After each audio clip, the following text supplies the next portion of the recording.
Welcome back to our news bulletin.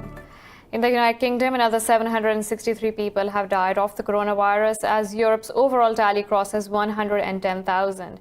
The country has recorded 18,100 deaths so far, with more than 133,000 confirmed cases. Globally, the number of infections has risen to over 2.6 million, with nearly 180,000 deaths. Italy, Spain, France and the United Kingdom have reported the most COVID-19 related deaths by a large margin. Spain currently has the most confirmed infections in Europe. Prime Minister Pedro Sanchez is looking to extend the lockdown until mid-May as the number of deaths continues to rise. Latest data shows that death toll in Spain stands at 21,700, with 435 more deaths in a day. In the Netherlands, the death toll has risen to over 4,050, while the Swiss tally rose to over 1,200. The US has the highest death toll worldwide. With over 2,750 deaths, its tally has risen to nearly 45,000. Over in Iran, the death toll from the outbreak increased by 94 to just above 5,300. Meanwhile, the UN has warned that global hunger could double as a result of the coronavirus pandemic, putting 265 million people at risk. Meanwhile, Russia says any U.S. allegations about the novel coronavirus having an artificial origin in China are unacceptable.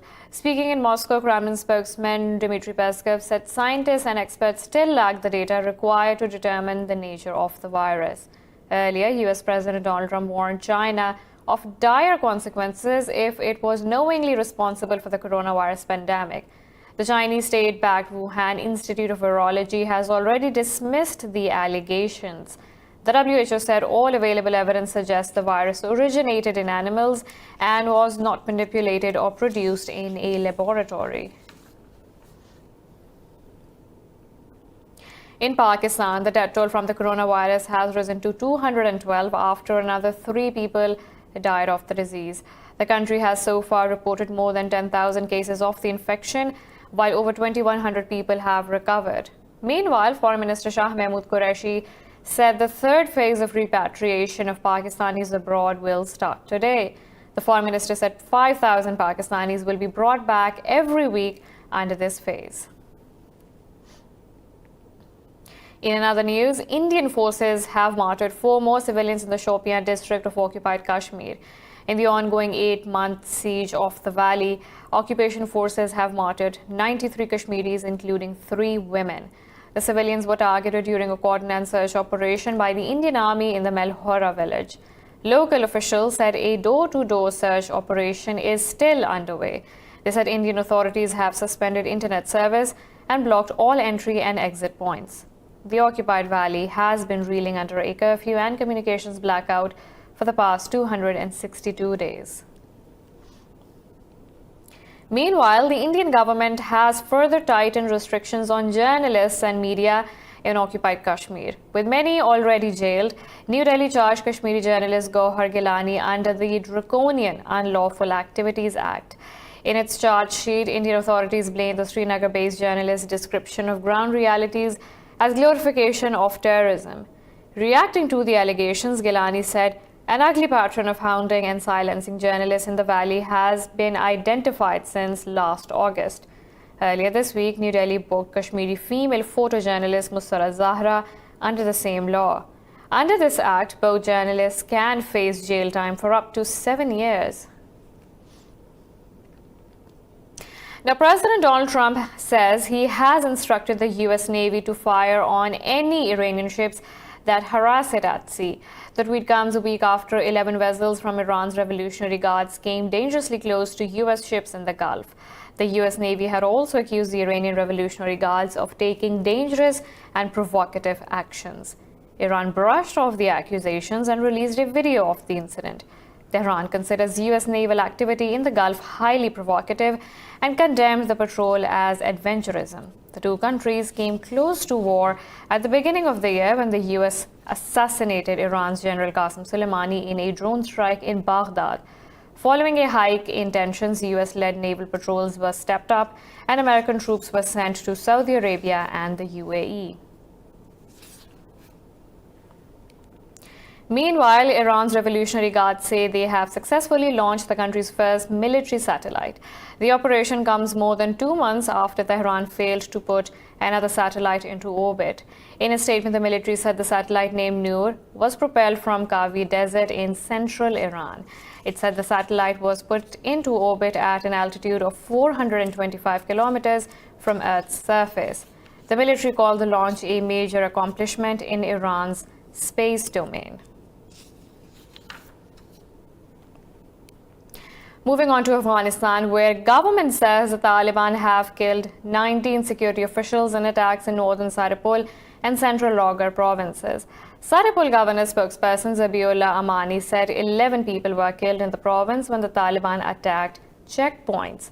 He said the Taliban also took casualties, but the government does not have the exact number. Meanwhile, a spokesperson for the Ministry of Mines and Petroleum said 8 security personnel died in an ambush in Logar. The Taliban have not claimed responsibility for the attacks.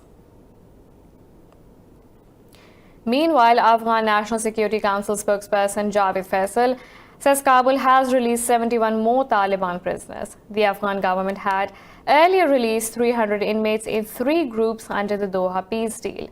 In a tweet, Faisal said the inmates were released from 7 provinces, including Nangarhar, Laghman, Kunar, Nuristan, and Faryab. Faisal said they were released according to their age, health, and length of remaining sentence. He said the step was taken as part of peace efforts and to battle COVID-19 under President Ashraf Ghani's orders. Meanwhile, the Taliban have released 60 prisoners of the Kabul administration, including soldiers and security officials. In Germany, the first trial of suspected members of Syrian President Bashar al-Assad's security services begins on Thursday. The move has been hailed by rights activists who say this is the first step towards accountability for war crimes conducted during the country's civil war. One suspect is charged with 58 murders, while the other is charged with facilitating the torture of at least 30 opposition activists. The two also face charges of other heinous crimes against humanity, including torture and rape. Thousands of Syrians have accused regime forces of war crimes over the course of the country's brutal civil war. These reports have been repeatedly rejected by officials in Damascus, including Assad himself. The country is not a signatory to the Rome Statute of International Criminal Court in The Hague. Libya's UN-backed Government of National Accord says 3 civilians have been wounded in shelling by warlord Khalifa Haftar's forces in Tripoli. A GNA spokesman said the shelling targeted residential areas in the outskirts of Mitiga International Airport. Earlier, the UN-backed said that Haftar's militias launched more than 30 Grad rockets on civilian homes. The GNA has been under attack by Haftar's forces since last April, with more than 1,000 killed in the violence. The Tripoli government launched Operation Peace Storm on 25th March to counter attacks on the capital. Russia has called on the European Union to obtain approval from the UN Security Council for a naval mission in the Mediterranean. Earlier, the EU launched Operation Irani to monitor the implementation of Libya's arms embargo. Talking to a think tank, Foreign Minister of Russia, Sergei Lavrov, said the EU's unwillingness to brief UN on the operation raises questions. He said the bloc should request the Security Council for a special operation to monitor the embargo. Earlier, Libya's UN-recognized Government of National Accord also criticized the Iranian initiative. The EU's naval mission will be able to inspect vessels on high seas off the coast of Libya. Israeli forces have killed a Palestinian at a military checkpoint near the southern West Bank city of Bethlehem. The Palestinian Health Ministry confirmed the casualty of the Palestinian driver. The Israeli military says the Palestinian tried to stab the soldier on the checkpoint. It said officers responded to the attack. Tensions in the region have been high since US President Donald Trump revealed his Middle East peace plan in February. The plan gives Israel a green light to annex more Palestinian territories in eastern Jerusalem. We have a lot more coming up right after this short break, so stay tuned.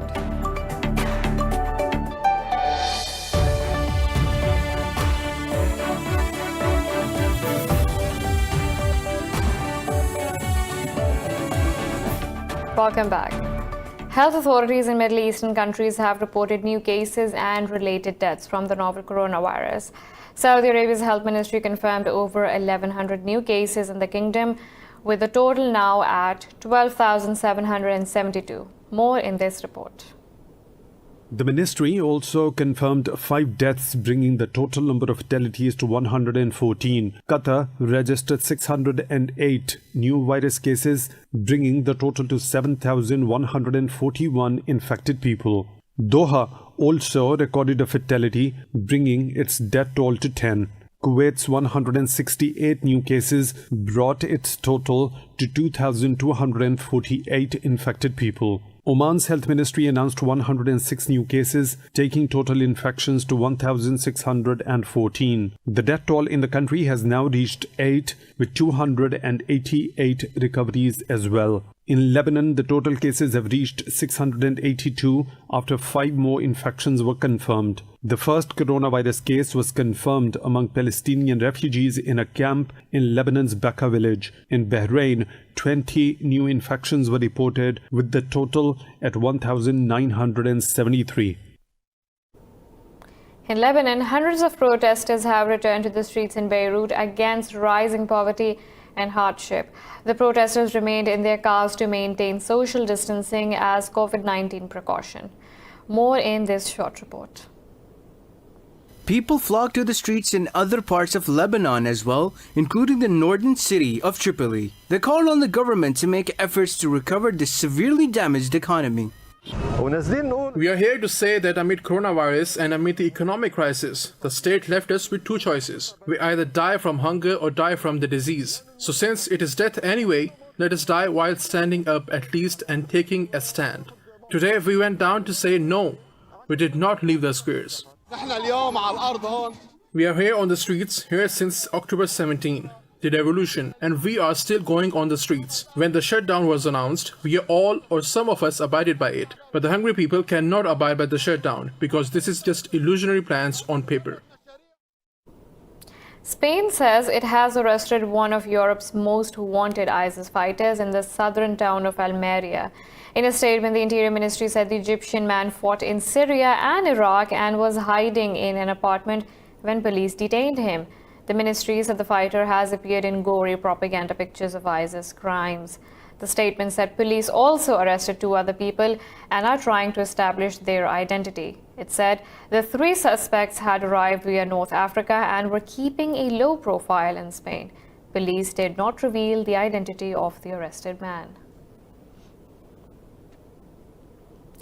North Korean state media remains silent regarding leader Kim Jong-un and has made no mention of new appearances by him. This has led to international speculation over his health following reports he underwent surgery. Officials in South Korea and China have cast doubt on media reports that claimed Kim was gravely ill after a cardiovascular procedure. However, the White House said it was closely monitoring the issue. In a news conference on Tuesday, U.S. President Donald Trump said he has had a good relationship with Kim and wishes to see him do well. Speculation about Kim's health first arose due to his absence from the anniversary of the birthday of Kim Il-sung on 15th April. Kim's absence from state media often triggers speculation. It is unclear what would happen if Kim were sidelined by health problems or died. In France, protesters have continued to clash with police for the 3rd night in a row in the suburbs around Paris. Police said protesters torched several cars and aimed fireworks at them. They said officers fired tear gas to disperse the demonstrators. Troubles first broke out after a motorcyclist was injured in a collision with an unmarked police car during a check on Sunday.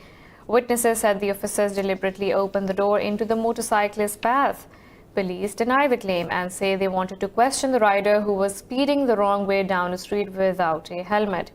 They said they have launched an inquiry into the incident. UK's Foreign Ministry's Under Secretary Simon MacDonald says Prime Minister Boris Johnson is expected to stick to the Brexit transition deadline. Johnson has repeatedly insisted he has no plans to extend post-Brexit transition arrangements which expire on December 31st.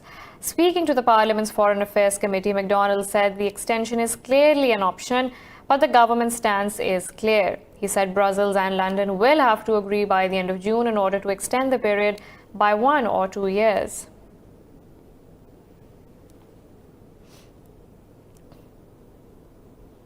"52 youths were killed by a militant group in northern Mozambique after they refused to be recruited into its ranks. A police spokesperson said the April 7th incident took place in the village of Shitaki in Modembo district. The spokesperson said police have launched a search for the attackers. He requested the villagers to collaborate with the authorities in the fight against militants. Mozambique's extremist groups have killed more than 700 people over the past year.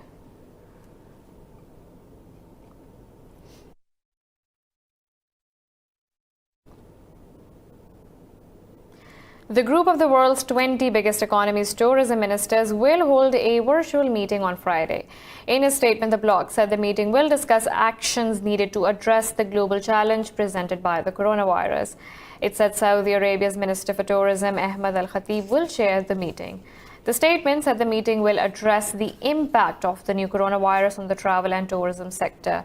The forum's ministerial meetings are being held via video link due to the global pandemic. Last week, the forum's finance and health ministers held a virtual moot to discuss the oil crisis amid the COVID-19 crisis. Saudi Arabia's King Salman has approved performing special Ramadan prayers in the holy mosques in Mecca and Medina. In a statement, the Presidency of the Holy Mosques Affairs said the prayers will be shortened with the continued suspension of entry of pilgrims. Officials said only the employees and workers will be allowed to pray there. The summary was sent by President General of the Mosques Authority to the King.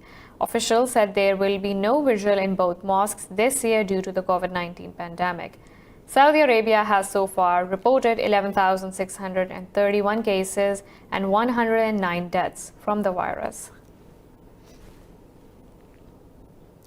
Berlin and London have approved the initiation of human trials for a coronavirus vaccine. Germany's vaccine is the fourth of its kind in the world to get approval for clinical testing. The German Institute for Vaccines says 200 healthy people will receive several variants of the vaccine in the first part of the trial. The vaccine candidate was produced by biotech firm BioNTech and is an RNA vaccine. Meanwhile, Chinese scientists have found that Europe and America's East Coast have been infected by some of the most aggressive COVID-19 strains. Experts say the ability of the coronavirus to mutate has been vastly underestimated previously. The global economy is undergoing a shutdown and carbon emission levels are at their lowest levels in recent history.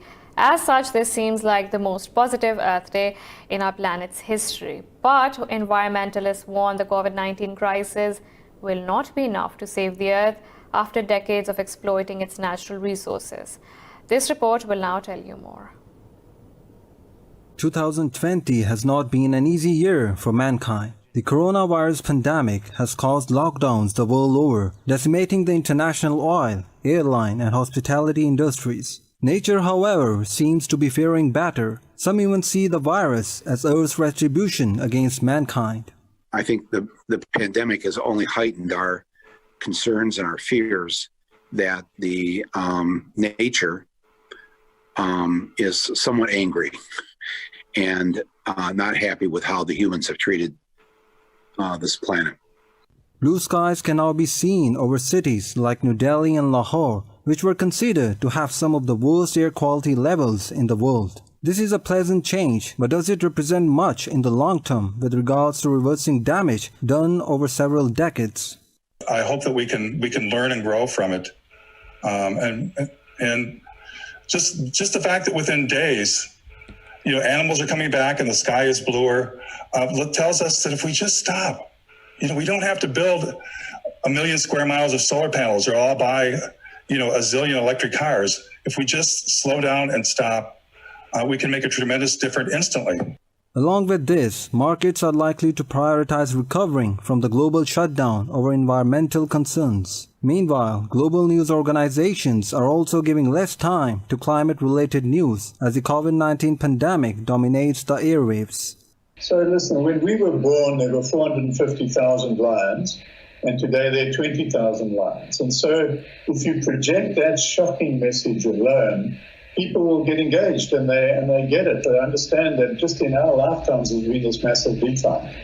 But another version of that message is to say it doesn't just stop here.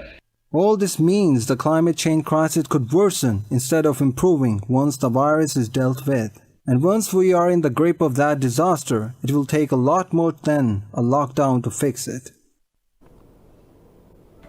We're taking a short break, but stay tuned for more news.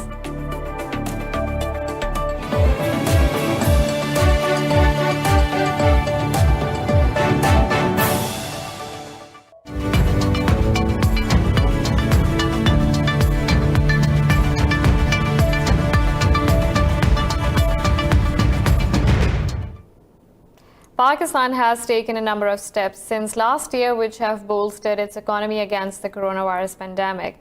Central Bank Governor Reza Bakir said that the bank and the government are working together to shield the economy. In an interview, Bakir said that the central bank stopped lending directly to the government to help plug the budget deficit. He said it switched to a market-based exchange rate and took other steps to ameliorate external and fiscal imbalances to help improve the economy's defenses in 2019. The governor said the central bank expects the South Asian economy to shrink by 1.5% by the end of the current fiscal year. He said Pakistan's fiscal measures will be supported by a $1.4 billion IMF emergency loan secured by the government.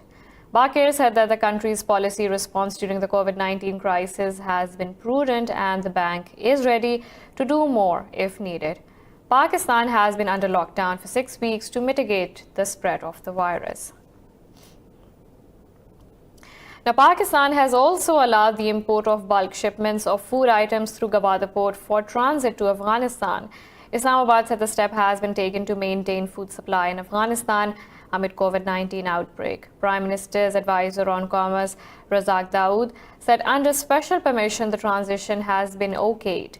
He said Pakistan has resumed handling of Afghan cargo at Gwadar port under the 2010 Transit Trade Agreement. The advisor said special permission will help in quicker transference of sugar, wheat and fertilizer to Afghanistan. He said unlike containers, these cargoes will be transported in sealed trucks to the neighboring country. Venezuela's President Nicolas Maduro says the impending OPEC Plus deal will hopefully stabilize the fluctuating oil market. Speaking to supporters, Maduro talked of Venezuela's resistance to this week's crash in benchmark crude futures. Maduro said despite the historic plunge and Venezuelan petrol dropping to $10, the country is prepared to resist the crash.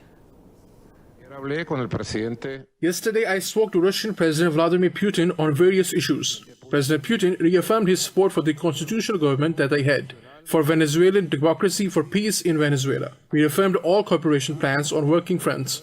We spoke about the issue of petrol. We are waiting for the OPEC Plus G20 deal to come into effect on May 1.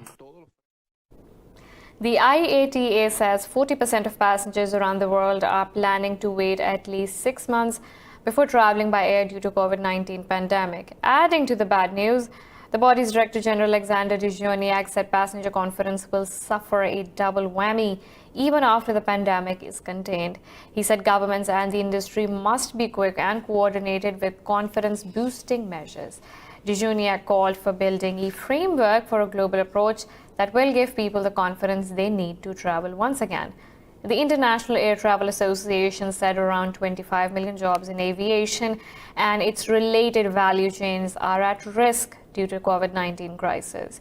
The aviation body represents some 290 airlines comprising 82% of global air traffic. Streaming service Netflix has more than doubled its projections for new customers amid lockdowns. However, it predicted a weaker second half of the year if stay-at-home orders to fight the coronavirus pandemic are lifted. The company had predicted it will get 7 million subscribers from January to March, but it gained almost 16 million customers during the same period. The world's largest streaming service has now nearly 183 million subscribers. Netflix has issued a forecast of adding 7.5 million new customers in the second quarter despite uncertainty over when lockdowns may end. Think about it is we're in the same uncertainty that everyone else is.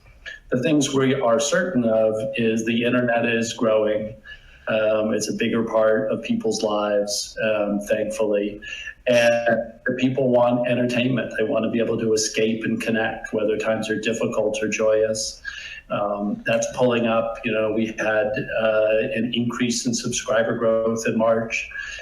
It's, essentially a pull forward of the rest of the year. So our guess is that subs will be light in Q3 and Q4 relative to prior years because of that. Now let's look at the stock markets, as Wall Street stocks have risen for the first time in 3 days as crude prices tried to stabilize after a record plunge. Oil prices jumped over 30%, reversing steep losses after a volatile overnight trading session, plunging Brent crude to its lowest in over 20 years. The main indices also rose over signs of more stimulus to aid small businesses to ride out the coronavirus-induced economic slump. Dow Jones Industrial Average jumped nearly 2% as ExxonMobil and Chevron became the top gainers. Nasdaq Composite also traded over 2% higher, with S&P 500 reeling behind with about 2% hike. Delta Airlines reported its first quarterly loss in 9 years, but the company's shares gained due to cheap fuel and cost reduction measures. Responding on oil prices, Treasury Secretary Steven Mnuchin said that oil prices will reach $30 per barrel by August 2020. European stock markets are trading high despite widespread concerns over the coronavirus outbreak and a slump in oil prices. London's FTSE 100 and Frankfurt's DAX have gained over 1.5% each. CAC 40 in Paris is trading over 1% higher. In Asia, Seoul's Kospi led the gains, closing nearly 1% higher. Nikkei 225 edged lower. Shanghai Composite closed over 0.5% higher. Meanwhile, international benchmark Brent crude oil price has lost over 8%, barring some early losses, while US WTI crude is trading over 4.5% lower to slightly above $11 per barrel.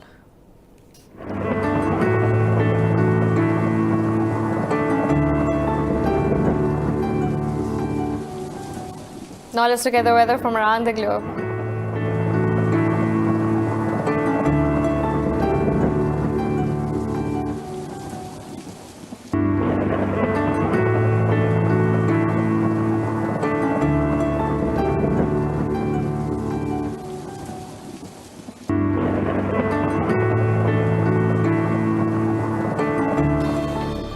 This is all for now. For the latest updates, you can follow us on social media at indus.news.